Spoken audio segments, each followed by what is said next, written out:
A dictator must fool all the people all the time, and there's only one way to do that. He must also fool himself.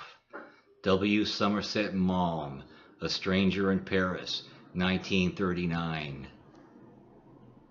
The root word of dictator is dictate. A dictator doesn't have to be a single person. It can be a system, a religion, an ideology, a bureaucracy, either public or private. It can be the post office, your bank, your mortgage holder, or your landlord. A school can be a dictator to students, parents, and teachers. A business owner, board of directors, or CEO can be a dictator to their employees and their customers. Investors can be dictators to businesses. What's important for dictatorships to function is for all the various little dictators within a system to work towards the same goal. And that goal is the domination of an elite over the rest of society. A bureaucrat is a dictator whom the elite give authority over slaves to enforce the will of the elite and are themselves slaves. Without the people who enforce the corruption and injustices of the elite would have no power. The whole system is set up around slaves who act as smaller dictators, the enforcers who themselves are slaves. And they're all people, just people. It's only us people who make the corruption of the elite function. Yes, you are a slave, but you're either too prideful or ashamed to admit it, or too blind and brainwashed to know it. You are an elitist dream citizen, easily manipulated and readily accepting of your own slavery. Your elitist oppressors want more mindless automatons like you in their police state. Yep, you're the perfect fool. They placate you with shiny trinkets and false promises and keep you just enough alive so you can continue your function as the cog in their fascist wheel. A dead slave ain't much good to the slave owners, so they'll continue to placate you with just enough to keep you compliant. The sad part is you've lost your natural empathy, and people continue to suffer because of you. Your connection to humanity and the real world has been severed, and you either don't know it or you don't care. All the misery in the world has no effect on your daily functions, and that's called sociopathy. You're sick and twisted with no ethical compass. Yep, you're the perfect fool, and your slave masters want you that way. Throughout history, two fundamentals necessary for a healthy humanity and society has been handed down from generation to generation. The elite themselves do not hide these two examples of uncorrupted human wisdom. The first one is, Great Spirit, help me never to judge another until I have walked in his moccasins. And the second one is, do unto others as you want them to do unto you. The second wisdom is called the Golden Rule. But both of these wisdoms are teaching the importance of empathy and have been found for thousands of years in Hinduism, Buddhism, ancient Egypt, the Hebrew Bible, Confucianism, and Zoroastrianism. The ancient Greeks and Romans, the ancient peoples of the Western Hemisphere, Christians, Gnostics, and Muslims have each repeated these wisdoms. Non-religious philosophies and atheistic philosophers have also taught these two basic principles of peaceful coexistence called empathy. Don't overcomplicate it. All it's saying is don't harm other people. Don't lie to others. Don't misrepresent yourself. Don't cheat, steal, or live off the labor of others. It's saying don't be selfish or greedy. Don't be a hypocrite. And don't rationalize your own violation of the rule of empathy. Everyone is equally entitled to the necessities of life and conveniences of modern technology. Don't deny people what belongs to them, their human right to live without being victimized by lies, greed, aggression, and predation. Don't enslave others. Don't dominate others. Don't prey on others. Don't offer your soul for sale. Take positive action and regain your true self-worth by rejecting those who demand that you live as you know you shouldn't be living. It's as simple and straightforward as can be. It has nothing to do with reciprocation. You don't treat people with respect only when they respect you first. It has everything to do with being habitually and intrinsically kind, respectful, and empathetic. And why shouldn't these wisdoms from past societies and cultures reflect these two principles of empathy? These sayings are humanity's natural instinct, and they've been the basis of all human and non-human societies. Not civilizations, but societies.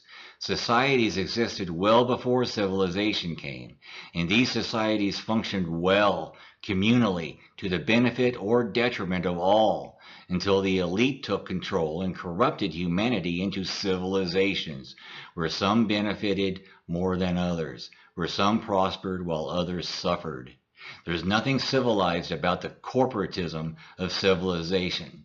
It's greedy, cruel, corrupt, and predatory, and this is what the elite have made of their precious civilization. Fascism and capitalism are the only two ideologies I know of that reject outright the principles of the Golden Rule and empathy, and yet these rule the world. It's most frightening to realize that everyone I meet would cut my throat if they believed their jobs allowed or required them to do so. And indeed, my throat is cut in many different ways nearly every day, but it's done bloodlessly and usually without any physical or even visual contact by the people harming me.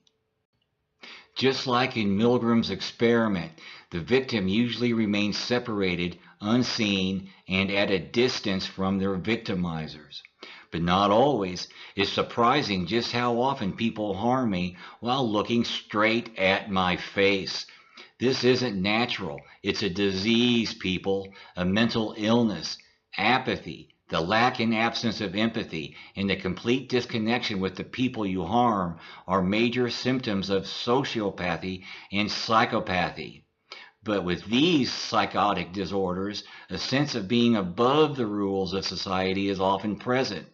However, the enforcers of the cruelty of society differ in that they believe their justification is that the rules of society gives them the authority to harm others. I don't know which is more dangerous, those who harm others because they believe society's rules don't apply to them, or those who do it through the justification they're implementing society's rules. What I do know is both are symptoms of mental illness. One signified through megamaniacalism, and the other through brainwashing, blind compliance to perceived authority.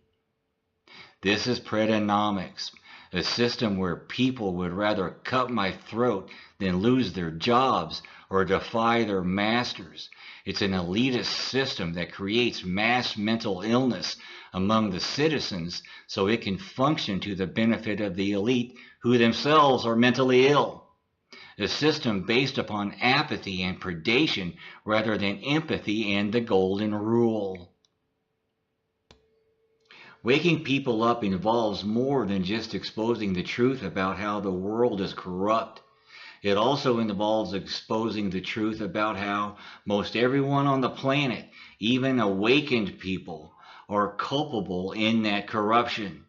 The difference between me and most other people is that when I read philosophy and ethics, I say, that's how I'm going to live my life.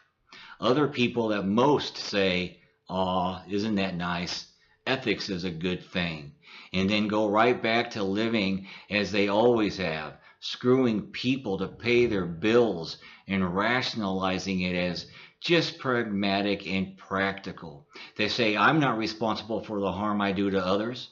I'm only doing as I'm told. I'm only doing my job. The golden rule applies just as much to your personal relationship with society as with other individuals. It's more than just a warm smile or a wave to a passing stranger or a friend.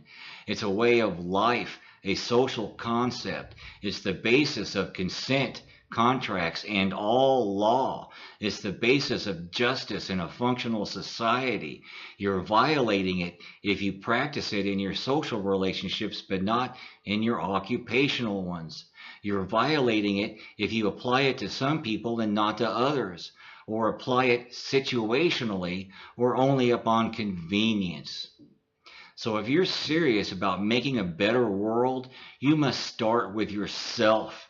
You must change yourself, because whatever you're doing ain't working. Stop being hypocrites. Stop being apathetic. Stop claiming pragmatism justifies your cruelty to others. Wake up, open your eyes, and then stand up. Stop harming others and justifying it as just something that has to be done. Refuse to follow orders and start living as you know you should be living. If I can do it, anybody can. We must unite in our denunciation and non-participation in the very system that enslaves and harms us all. And equalism is the only philosophy that unites the non-predators on the left and right against the predators on both sides, and the elite whose orders they enforce. Watch part 2, and until then, always resist, refuse, revolt.